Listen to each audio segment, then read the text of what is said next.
Hello everybody, it's Julia here from the Highly Sensitive Tarot. I'm here today just with a short little video really. I wanted to show you my Imbolc Alter. Today is the 28th of January, I believe, so we're a couple of days away. But I've been collecting bits and pieces for my altar over the last week or two, and on February the 1st, I shall burn the candles that I've anointed and carved words into, and there'll be a few other things that I'll actually do on the day of Imbolc, but I thought I would just show you what I've collected and what my altar looks like really, because these are things that I've practiced on and off for many, many years, but I haven't shown this side of me on my channel so far, so I thought that I would. I hope you can hear me because I'm not quite as close to the camera as I would be normally. So while you're looking at my little altar there, I wanted to tell you a bit about Imbolc, just in case it's something you're not that aware of. Imbolc itself means in the belly. It's the earth waking from hibernation really. It takes place on the first day of February, and it's one of the 4 fire festivals in the pagan calendar, the pagan wheel of the year. Excuse me. Winter is the longest night. Spring is when the days and nights are in balance again, and Imbolc is halfway between. It's directly halfway.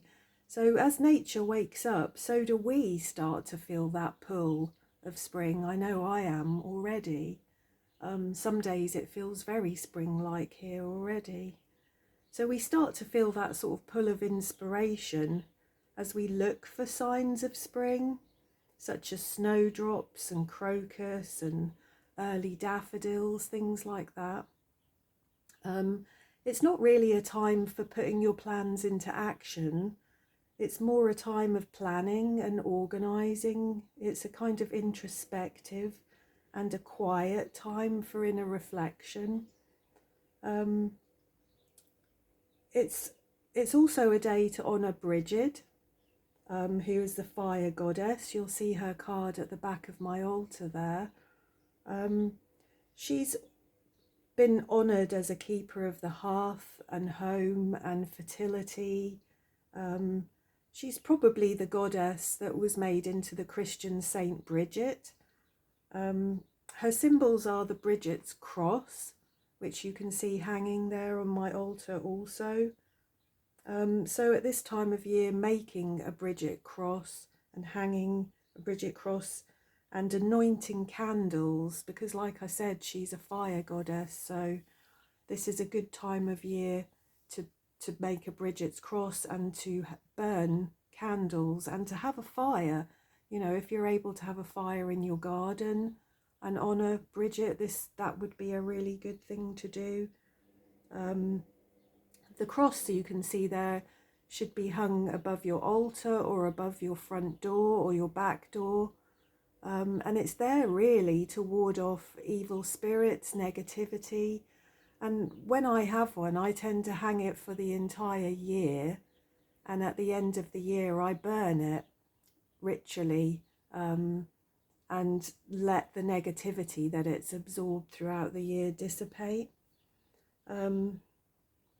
So this Bridget's cross really has been infused with the intention of protection for my home and of inviting the sun to return, really. As I said, it's a good time for burning candles, for having a fire, for a Bridget's cross. It's also a good time for making your own incense and burning incense. And I think some of the herbs that are good for this time of year are things like cinnamon, angelica root, frankincense. I've got some rose petals in my incense that I've made, but I put rose petals in everything. I think also blackberry, if I remember rightly. I'm pretty sure that Saint Bridget, or Bridget with a D, because there's Saint Bridget with a T, and then there's the goddess Bridget with a D on the end. And I think she's also associated with blackberries for some reason. And the little tin you can see at the back of my altar is covered in blackbirds and blackberries. So I think at this time of year also it's a good time for a ritual sweeping or cleansing of your home with smoke. I don't have a witch's broom currently, but I use my own household broom and I sweep just above the ground, and as I do it I say my intentions.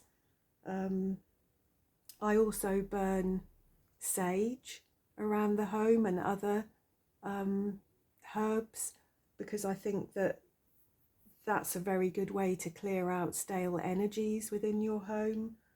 And it invites that fresh new energy back in. It's like, I always think of it as like weeding a garden. You know, you can't plant new seeds until you've weeded the garden and cleared the space. So it's kind of that kind of thing. So let me see if I can pick the camera up and just show you my altar a bit more clearly so you can see what I've got here. Whoops, I knew that was going to happen.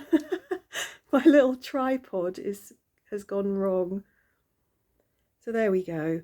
You can see I've got my little cauldron there ready. I've got my dragon's blood incense. I've got all my little stones and bits and pieces. I've got a feather there, and I've got a whisker from my cat there as well. Got my spell jars. I've got some little flowers that I picked from the garden. Would you believe I've actually got daisies in my garden at the moment? I've got some crocuses there. I couldn't find any snowdrops. Like I said, I've got my tin with blackberries on. I've got Bridget there. I've got the coming of spring. I've got Nematona, who frequently makes an appearance on my altar spaces. All my jars at the back there are full of, you know, bits and pieces. And the candles that I've got ready to burn here, the white one there, the pillar candle and the spell candle, I will burn those on February the 1st, and I will let them burn until they've burnt down completely. They've been inscribed with various words, and I've anointed them with various oils, and I will continue to do so while they burn.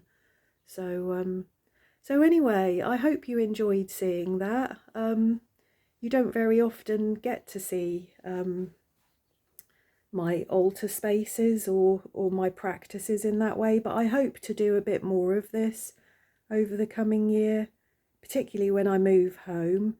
This is sort of my temporary altar space at the moment, because a lot of my belongings are packed up ready to move, and this dresser here that you can see, this French dresser, has now got all the tarot decks in it that I'm working with at the moment, but it was full of china, so I've packed up all my china, or most of it, and this has turned into sort of my little tarot space and my altar space. So I hope you've enjoyed seeing that. Do say hello, and I will see you all again soon.